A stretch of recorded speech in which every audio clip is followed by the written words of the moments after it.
네. 자, 이번 시간에는 앞에 시간에 이어서 우리 기출문제 제27회 FAT 1급 최신 기출문제 제27회 실무수행의 4번부터 할 차례입니다. 네 번째 문제 보도록 하겠습니다. 자, 매출거래 3점짜리인데 여기서 지금 특이한 것은 세금이 없는 계산서 증빙을 우리가 볼 수가 있습니다. 그렇죠? 계산서. 자, 계산서면은 뭐예요? 빨간색 계산서니까 매출 계산서니까 유형은 13번 유형이다. 네. 차입을 구입했군요. 차입. 자, 자료 설명을 보겠습니다. 면세 상품을 판매하고 구입한 것이 아니라 판매했군요. 면세 상품을 판매하고 대금은 우리은행 보통예금 계좌로 입금을 받았습니다. 평가 문제. 이게 문제라는 거죠. 메인 매출 자료를 입력하시오. 전자 계산서 거래는 전자 입력으로 입력할 것 이랬습니다. 자, 면세 상품을 판매한 거래입니다. 자, 그러면 메인 매출 전표로 가야 되겠죠. 계산서와 세금 계산서는 무조건 메인 매출 전표에 입력을 해야 됩니다. 자, 날짜가 8월 17일이죠. 8월 17일 거래. 유형은 13번 면세 매출. 분명은 차입 40개 수량이 되겠고요. 2만원 입력하시고 엔터를 치시면 부가세가 없습니다. 거래처는 공급받는 자 계룡 건강차인가요? 자, 전자세금 나는 전자계산서이므로 1번 전자입력으로 한다. 자, 분계는 어떻게 해야 합니까? 보통예금 계좌로 입금받았으니까 혼합. 3번 혼합 분계 하시면 돼요. 자, 대변의 상품 매출이냐? 네, 차입이 면세 상품이라고 그랬습니다. 그래서 대변의 상품 매출 수익 발생 맞았고요. 차변이 103번 보통예금인데 금액은 80만원. 그리고 탭키 눌러서 거래처를 우리는 이 예금 계좌는 은행으로 거래처를 바꾸고 가야 됩니다. 우리은행입니다. 그래서 우리은행으로 고쳐서 입력을 하시면 전표 입력 끝나는 거. 네. 그래서 이 문제에서는 여러분이 여기를 유형을 13번 면세 매출로 유형 잘 선택해 주시고 분계 혼합으로 해서 보통예금으로 차변을 입력한 다음에 거래처를 우리은행으로 바꿔주는 거 거기에 유의하시면 되겠습니다. 자, 다음 5번째 문제 보도록 하죠. 자, 5번째는 파란색 세금 계산서니까 매입이지. 매입. 매입 거래 3점. 노트북을 매입했습니다. 자, 밑에 자료 설명을 보면은요. 대표이사 서민국. 대표이사가 개인적 용도 개인적 용도로 사용할 노트북을 외상으로 구입했습니다. 네, 회사에다 놓고 쓸 게 아니라 아마 집에 가서 혼자 쓰려고 노트북을 샀다는 거죠. 자, 메인 매출 자료를 입력하시오. 전자세금 계산서 거래는 전자입력으로 한다. 자, 여기서 메인 매출 전표를 입력할 때 이 노트북을 업무적으로 쓰는 게 아니라 개인적 용도로 쓴다고 그랬으니까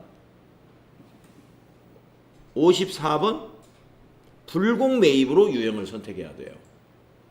이 세금 12만원을 공제받을 수 없는 것으로 메인 매출 전표에 입력을 해야 됩니다. 아시겠죠? 네. 자, 그래서 불공제 사유는 우리가 선택을 해주면 되겠습니다. 자, 그러면은 9월 13일입니다. 날짜 정확히 입력하세요. 9월 13일 유형은 54번 불공 매입. 자, 54번의 불공 매입의 요건은 첫째 세금 계산서이어야 되고 공제 사유가 있는 것이죠.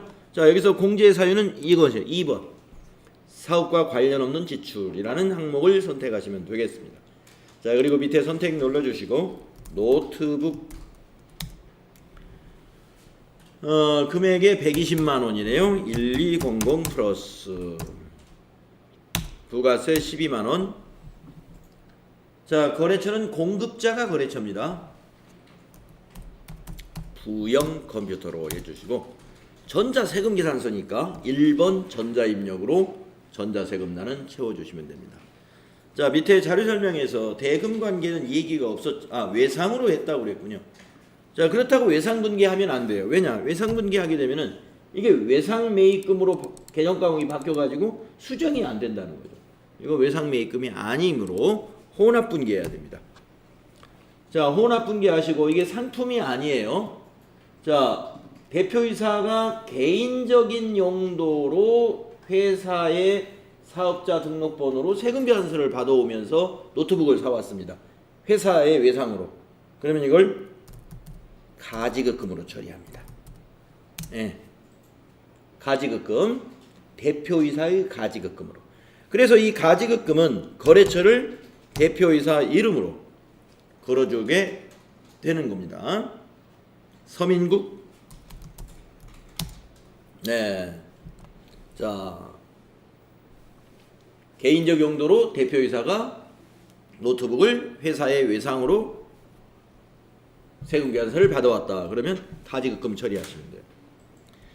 자, 가지급금은 자산입니다. 그랬다가 나중에 급여 지급한다든가 아니면 그 사장으로부터 받아야 돼요. 저거를 받을 권리. 기업의 입장에서는 서민국 대표이사로부터 132만 원을 받아야 된다 하기 때문에 가지급금이라는 채권으로 정리를 하고요. 자, 대변은 외상이니까 뭘로 하면 됩니까? 미지급금으로. 132만 원. 거래처는 부영 컴퓨터가 맞습니다. 네. 자, 이 문제에서는 여러분이 이 불공유형 54번 불공매입으로 유형을 잘 선택하셔야 되고, 분계는 외상분계가 안 된다는 것이죠. 혼합분계로 선택을 하신 다음에 여기 개정과목을 상품 매입이 아니니까 가지급금으로 고쳐주시고, 대변은 미지급금 하시고, 가지급금의 경우 거래처는 서민국으로 거래처를 고쳐야 된다. 그런 문제가 되겠습니다. 이거 가지급금 개정과목을 생각을 못한다든가 하면은 이게 틀릴 수 있는 그런 문제예요. 네.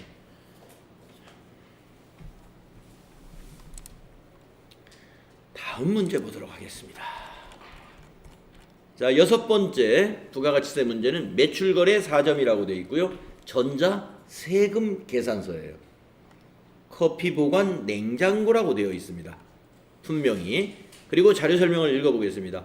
매장에서 사용 중인 커피 보관 냉장고를 매각하고 발급한 전자세금 계산서이다. 네.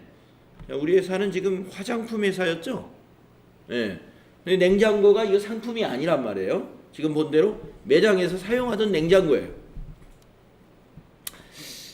그러면 이건 비품을 처분한 겁니다. 그렇죠? 예, 유형자산 처분에 관한 문제. 제가 이론 문제 풀이할 때도 이론에서도 유형자산 처분에 관해서 이러쿵저러쿵 문제를 많이 출제할 수가 있어요. 실기에서도 거의 나온다 그랬어요. 그걸 나왔죠. 예, 유형자산 처분 문제 나왔습니다. 자, 매각 직전에 장부상 내역은 다음과 같다. 자, 이 냉장고가 말이죠. 예, 개정과목이 비품으로 돼 있었고, 취득원가는 350만 원이고 감루가 150만 원이라는 얘기입니다. 그러면 장부 금액이 얼마예요? 200이죠? 예. 200짜리를 이렇게 팔았네요. 270 받았으니까 70만 원 처분 이익이 발생했겠구나. 이게 딱 이제 정리도 됩니다. 자, 매각 대금은 월말에 받기로 했으니까 미수금이 되죠. 아, 이거 미수금으로 자산 처리해야 되겠구나. 미수금. 자, 매입 매출 자료를 입력하시오. 전자세금 계산서 발급 및 전송 업무는 생략하고 전자 입력으로 입력할 것. 네, 다 같이 9월 27일 입력해 봅시다. 자, 9월 27일 날 매출은 11번 과세 매출이죠. 자, 품명에는 커피 보관 냉장고라고 쓰시고,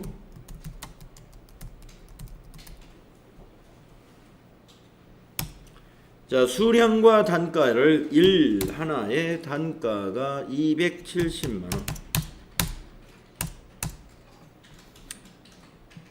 공급받는 자는 희망커피.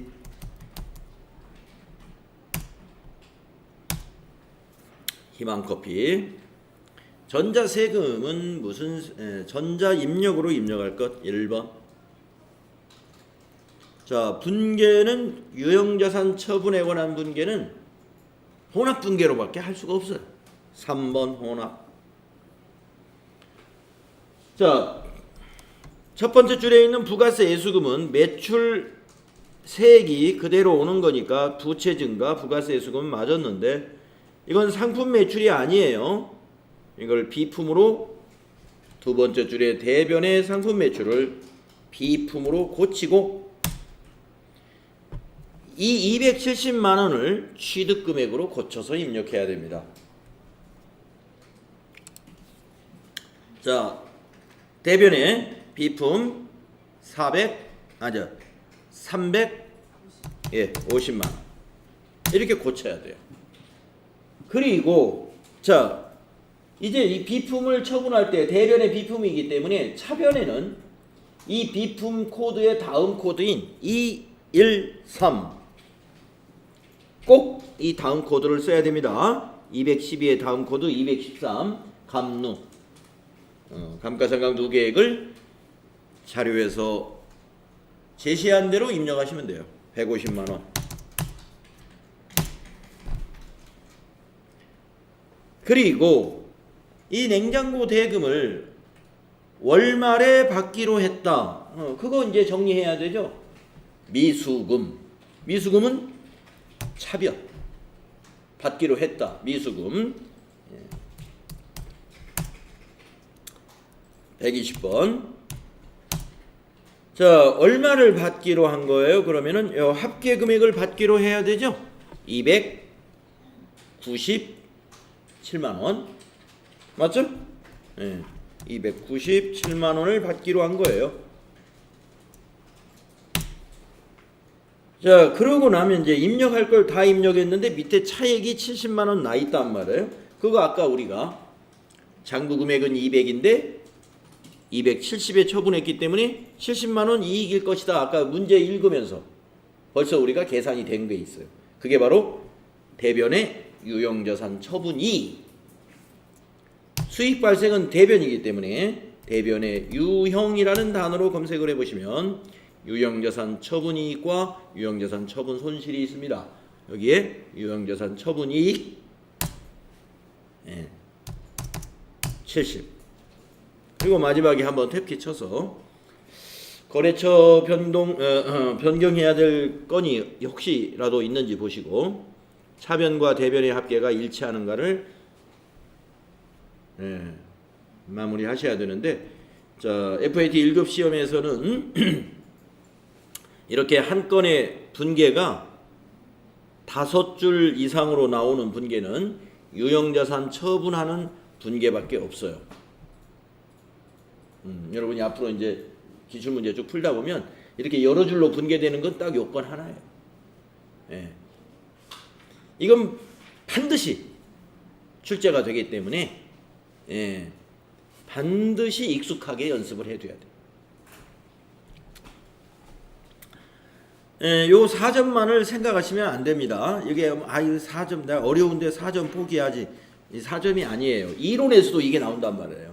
그러면 그것저것 묶으면 거의 6점, 8점 점수가 이것과 관련해서 점수가 많이 해당이 됩니다. 그래서 이 유형자산 처분에 관한 거 매우 중요한 것이다. 이렇게 보시면 되겠습니다. 자, 다음 문제. 7번째 문제는 부가가치세 신고에 의한 회계처리 납부 이랬네요. 보통예금 거래 내역에 맡기신 금액 서대문 세무서 세무서에서 우리 통장에 입금을 해줬어요. 자, 납부가 아니라 환급이 들어온 모양이에요. 자료 설명을 읽어보겠습니다. 제1기 부가가치세 확정신고와 관련된 부가가치세 환급세액이 아까 통장에 맡기신 금액에 찍혀 있었어요. 환급, 세금을 돌려받는 거죠. 환급세액이 우리은행 보통예금 계좌로 입금되었다. 평가 문제.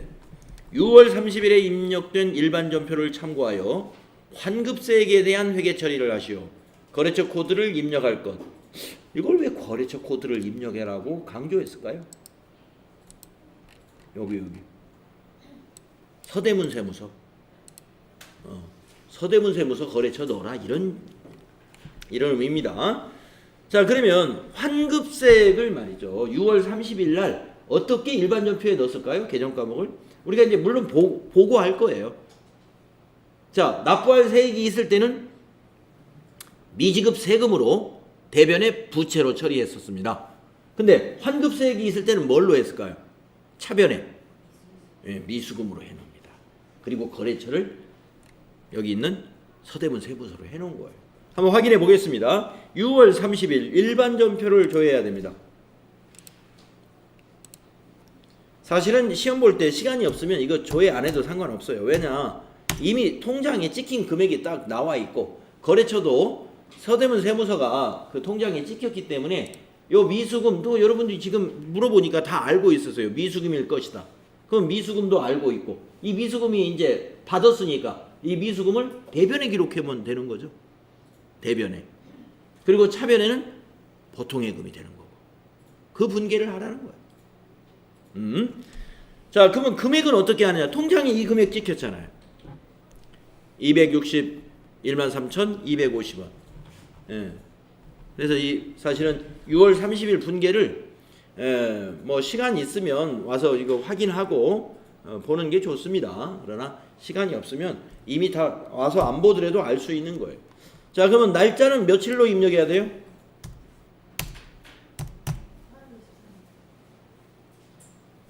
날짜를 8월 23일이군요. 예. 왜냐, 7월 25일 날 우리가 부가가치세를 신고를 하면은 그 환급은 30일 이내에 환급을 해줘요. 그래서 8월 23일 날 환급이 들어왔네요. 딱 7월 25일 날 신고했으니까 한 달에서 이틀 빠지기 전날 들어왔네요. 자, 8월 23일 날 차변의 보통예금 우리은행 2613250 대변의 미수금 자산 감소 서대문 세무서 2613250 이렇게 하시면 돼요.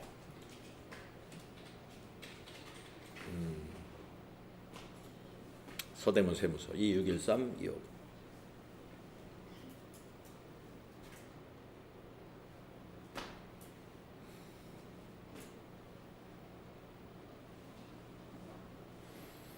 자, 그래서 부가가치세 납부가 아닌 환급 시에 관련된 전표 입력을 문제로 출제했습니다. 네. 자, 이렇게 해서 부가가치세 문제 총 24점. 네, 24점입니다. 자, 이제 그 다음에 문제는 결산 문제가 나오는데, 우리가 앞에서 연습할 때도 제가 여러분에게 말씀드렸습니다만은 결산은 이렇게 2개 정도가 출제가 돼요. 4점씩 2개. 그래서 8점으로 배점이 됩니다. 자, 다음 결산 자료를 참고로 주식회사 남부유통의 결산을 수행하시오. 단 제시된 자료 이외의 자료는 없다고 가정합시다. 자, 유가증권의 평가 수동결산 문제 보겠습니다. 유가증권 평가 문제는 제가 여러분들 NCNS 평가 문제, 결산 문제로 이거 낸다고 그랬습니다. 네. 그때도 말씀드린 것 같은데 오늘 다시 한번 말씀드릴게요. 이 문제 냅니다. 네. 자, 단기매매증권 기말 내역은 다음과 같다. 네. 자, 주식회사 벤코전자 천주가 있는데요. 장부 금액은 15,000원이고 기말 평가 금액이 13,000원이에요. 자, 마이너스 2,000원. 한 주당 2,000원. 그러면 1,000 주면 얼마예요? 1,000 곱하기 2,000 하면은 200만 원이죠. 예, 마이너스 200만 원입니다. 다음에 진흥전자 3,000주. 장부 금액이 단위당 2만 원인데 기말평가 금액은 22,000원. 이거는 플러스네요. 2,000원 플러스 한 주당. 그러면 2,000원 곱하기 3,000주는 얼마예요? 600만 원이 플러스죠. 자, 여기서 아까 200만 원이었습니다. 여기서 600만 원 플러스. 자, 마이너스 200만 원에 플러스 600만 원을 퉁치면은 플러스 400만 원이죠. 요걸 일단 산출을 잘 해야 돼요. 400. 자산이 400만 원 증가했구나. 결산 정리 분계를 하시오 이랬습니다. 하나의 거래로 입력할 것, 이 말이 뭐냐? 벤코전자 마이너스 진흥전자 플러스 이렇게 두 건으로 하지 말고 두 개 묶어서 퉁쳐가지고 하나의 거래로 입력을 해라 이런 얘기입니다. 네. 저는 NCS 평가에서는요 전표 입력하라고 안 하고 여기다 직접 쓰라고 그럴 거예요. 여기다. 예. 직접 쓸 수 있어야 돼요. 차변에 뭐예요? 단기 매매증권 얼마요? 400. 대변이 뭐죠? 단기 매매증권 평가 이익 400. 그렇습니다. 그렇게 손으로 쓸 수 있어야 되겠어요. 자, 우리는 전표 입력을 하겠습니다. 자, 다 같이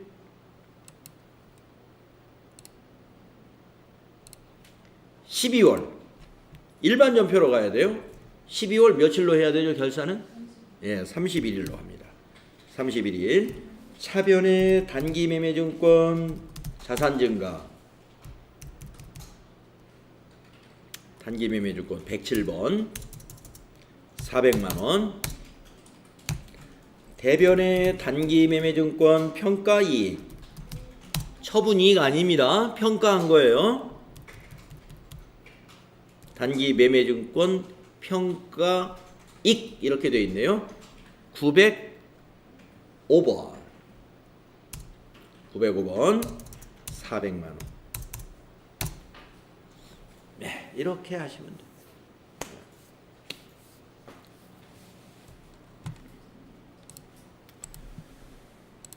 자, 다음에 두 번째 문제는 자동결산, 결산자료 입력에 의한 자동결산. 보통 이렇게 하나는 수동결산하라고 하고 하나는 자동결산으로 하는 문제가 나오고 있어요.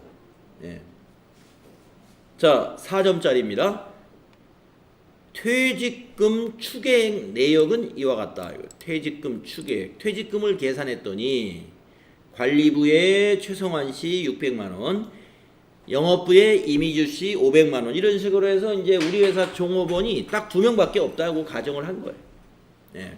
개인별로 퇴직금을 딱 계산해 봤더니 결산일 기준으로 했더니 우리 회사 관리부와 영업부 직원의 총 퇴직금 추계액은 1,100만 원이다. 그리고 퇴직금 추계액 전액에 대하여 우리는 퇴직급여 충당 부채를 설정하는 회계를 하고 있다. 평가 문제. 수동결산 또는 자동결산 메뉴를 이용하여 결산을 완료하시오. 그러니까 수동결산으로 해도 점수는 주는 겁니다.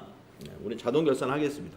근데 이거는 이 1,100만 원을 가서 다 입력할 게 아니라 뭐 어디다 원래 입력을 하냐면 거기 이제 결산자료 입력에 가면요.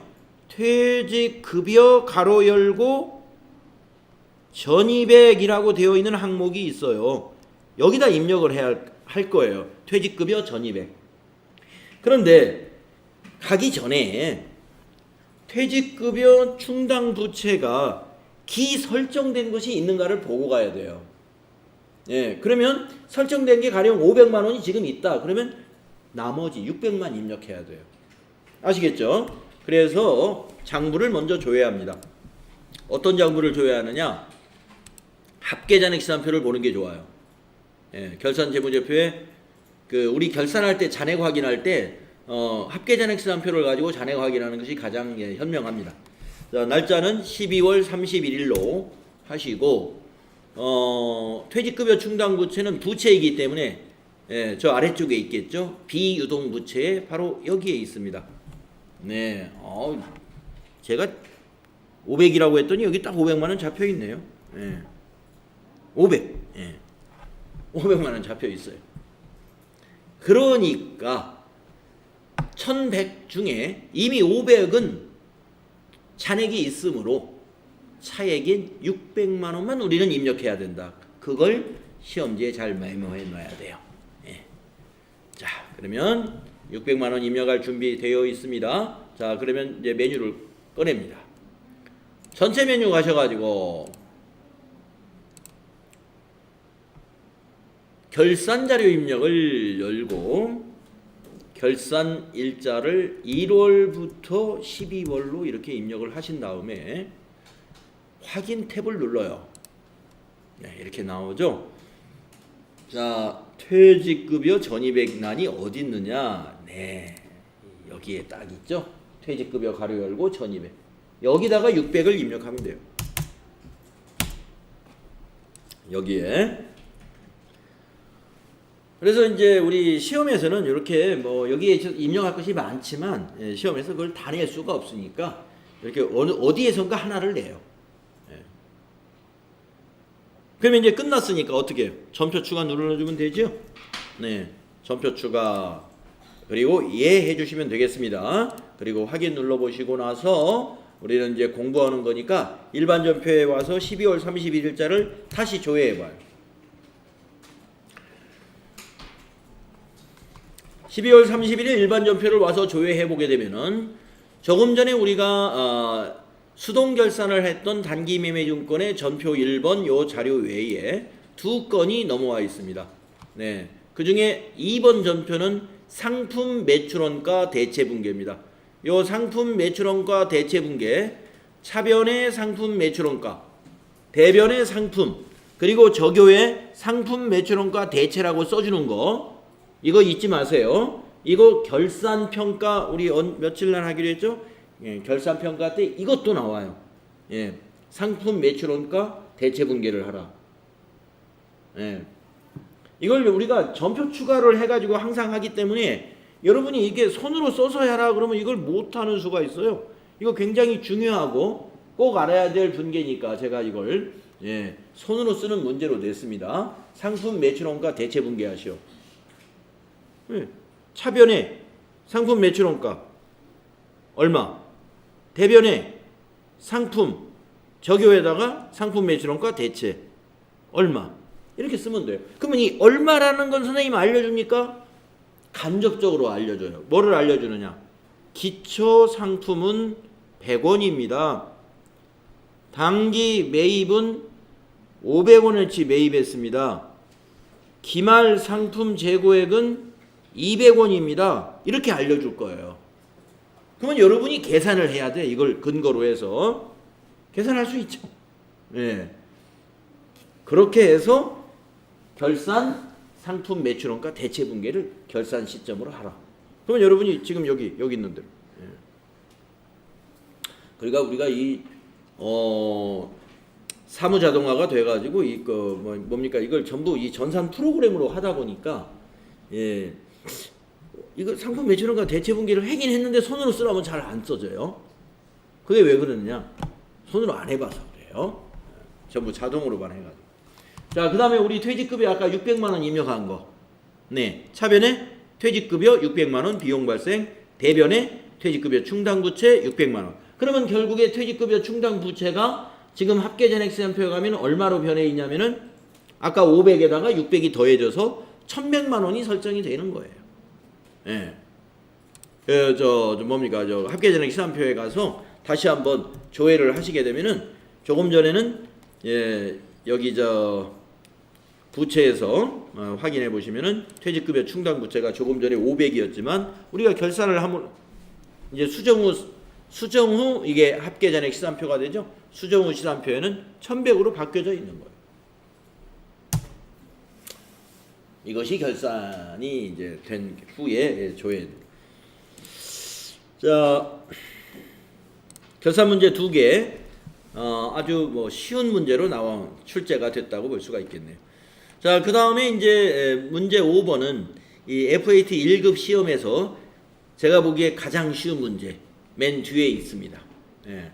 그러니까 혹시라도 여러분이 앞으로 20일 날 시험을 보시는 데 있어서 혹시라도 시간이 부족한 것이 안 되겠다 그러면 맨 뒤에 이거는 꼭 풀으세요. 요거는 문제 보기만 하면 다 맞출 수 있어요. 자, 한번 읽어봅시다. 주식회사 남부유통의 입력 자료 및 회계 정보를 조회하여 답안 수록 메뉴에 해당 문제의 답안을 입력하시오.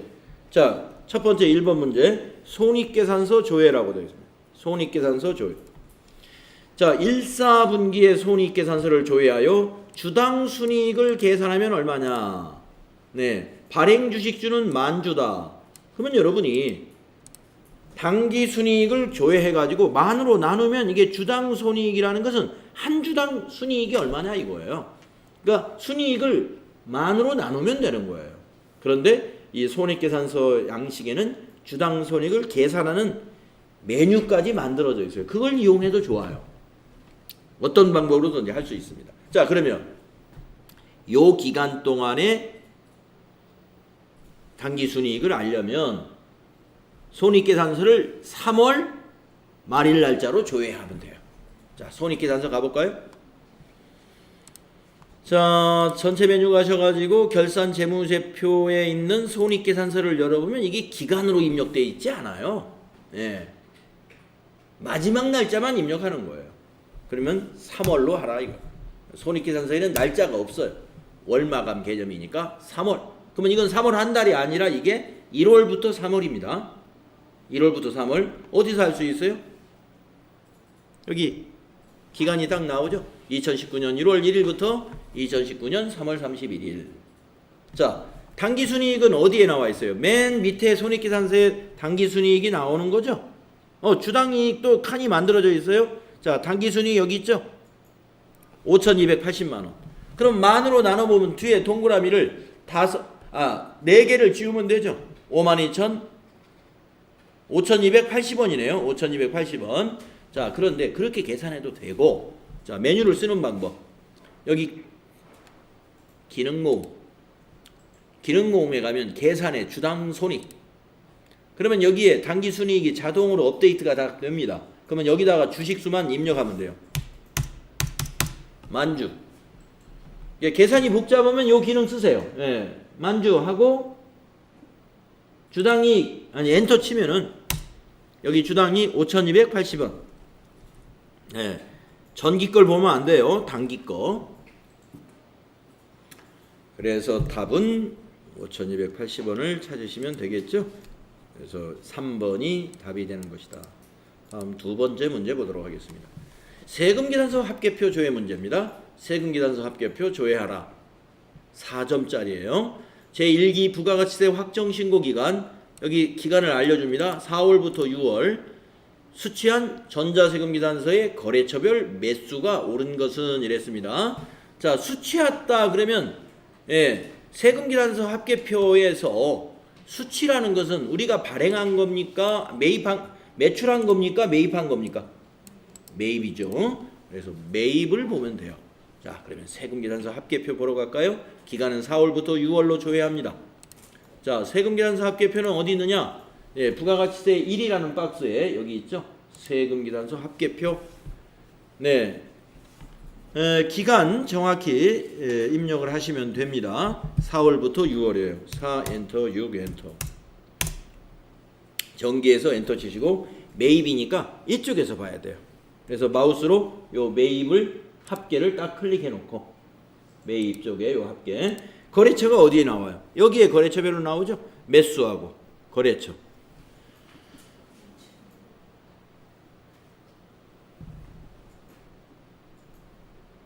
제가 지금 매출을 보고 있나요? 매입. 매입을 봐야 됩니다. 매입이 왜? 전자세금계산서니까 제가 전자를 봐야 되는데 전자의 소개. 여기를 눌러야 돼요. 그렇죠. 매입. 그러니까 여기 있는 거래처와 여기 있는 매수를 비교하면 돼요. 자, 거기에서 옳은 것을 찾아라 그랬습니다. 강서유통이 옳은가요? 한매인데 틀렸네요. 카누가 맞았네요. 그죠? 그래서 답은 2번이다. 예, 너무 쉽잖아요. 그래서 뭐 뒤에 마지막 두 개 문제는 그냥 버리기엔 너무 아까워요. 예, 무조건 맞춰야 되니까. 그래서 시간 관리 잘 하셔가지고 예, 시험을 준비하시면 되겠습니다. 그래서 지난번에도 어떤 질문하셨잖아요. 뭐부터 하는 게 편합니까? 했는데 제가 생각했을 때는 실기부터 하는 게 편하다. 실기부터. 왜? 이론은 찍을 수도 있다. 혹시라도 부족하면 그렇게 보시면 돼요. 뭐 시간이 넉넉하신 분은 뭐 그 뭐 상관이 없죠. 뭐 차분하게 차례대로 하셔도 되고. 그러니까 나중에 여러분이 시간을 한번 재보세요. 이걸 하는데 60분이 제한 시간인데 60분 안에 내가 다 과연 할 수 있느냐? 시간을 한번 재보시기 바랍니다.